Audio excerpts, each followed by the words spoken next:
जय गुरु जी। दोस्तों, एक बार फिर आपका अपना प्रिय आरजे आदि आदि कश्यप मुंबई का मानुस और आपके लिए लेकर आया आपका अपना मनपसंद program positive karma episode number 931 स्थान मुंबई। और दोस्तों, आज आरजे आदि विशेष कुछ अलग हो जाए। इसमें मैं विवेक वर्मा द्वारा भेजी हुई एक कहानी सुनाना चाहता हूँ, सत्य की ताकत यानी कि सच की ताकत। लेकिन उससे पहले शुरुआत करना चाहता हूँ इस कार्यक्रम का कुछ इस प्रकार। चेहरे की हंसी से गम को भुला दो, कम बोलो पर सब कुछ बता दो, खुद न रूठो पर सबको हंसा दो, यही राज है जिंदगी का, जियो और जीना सिखा दो। आरजे आदि आदि कश्यप मुंबई चा मानुस।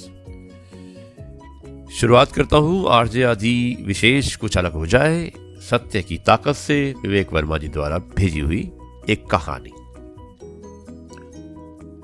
एक दिन एक बहू ने गलती से यज्ञ वेदी में थूक दिया। सफाई कर रही थी और मुंह में सुपारी थी। पीकाया तो वेदी में थूक दिया और उसे यह देखकर आश्चर्य हुआ कि उतना थूक तत्काल सोने में बदल गया, यानी कि स्वर्ण में बदल गया। अब तो वो प्रतिदिन जानबूझकर वेदी में थूकने लगी और उसके पास धीरे धीरे स्वर्ण बढ़ने लगा। महिलाओं में बात तेजी से फैलती है। कई और महिलाएं भी अपने अपने घर में बनी यज्ञ वेदी में थूक थूक कर सोना उत्पादन करने लगी। अब धीरे धीरे पूरे गांव में यह सामान्य चलन हो गया, सिवाय एक महिला के।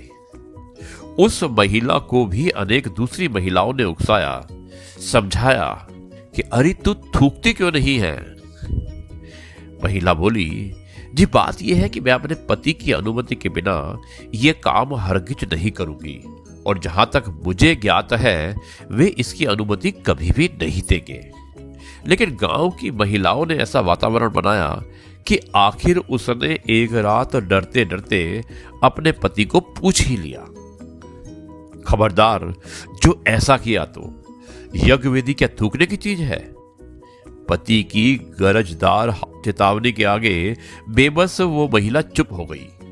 पर जैसा वातावरण था और जो चर्चाएं होती थी उनसे वो साध्वी स्त्री बहुत ही व्यथित रहने लगी। खासकर उसके सूने गले को लक्ष्य कर अन्य स्त्रियां अपने नए नए कंठ हार दिखाती तो वो अंतर द्वंद में घुलने लगी। पति की व्यस्तता और स्त्रियों के उल्हाने उसे धर्म संकट में डाल देते। वो सोचती थी कि शायद मेरा दुर्भाग्य है अथवा कोई पूर्व जन्म का पाप कि एक सती स्त्री होते हुए भी मुझे एक रत्ती सोने के लिए भी तरसना पड़ रहा है, यानी कि सच्ची स्त्री होते हुए। शायद ये मेरे पति का कोई गलत निर्णय है। ओह, इस धर्माचरण ने मुझे दिया ही क्या है। जिस नियम के पालन से दिल कष्ट पाता रहे उसका पालन क्यों करूं। और हुआ ये कि वो बीमार रहने लगी। पति देव उसके रोग को देखकर समझ गए। उन्होंने एक दिन ब्रह्म मुहूर्त में ही सपरिवार गांव को त्यागने का निश्चय किया। गाड़ी में सारा सामान डालकर वो रवाना हो गए और सूर्योदय से पहले ही वो बहुत दूर निकल जाना चाहते थे। लेकिन अरे ये क्या। जो ही वो गांव की कांकड़ यानी कि सीमा से बाहर निकले, पीछे भयानक विस्फोट हुआ और पूरा गांव धू धू कर जल रहा था। सज्जन दंपति एकदम अवाक रह गए और उस स्त्री को अपने पति का महत्व समझ आ गया। वास्तव में इतने दिन गांव बचा रहा तो केवल इस कारण कि धर्म आचरण करने वाला उसका परिवार गांव की परिधि में था। इसलिए दोस्तों, धर्माचरण करते रहे, अच्छे कार्य करते रहे, धर्म के काम करते रहे। कुछ पाने के लालच में इंसान बहुत कुछ खो बैठता है, इसलिए लालच से बचे। ना जाने किसके भाग्य से आपका जीवन सुखमय और सुरक्षित है।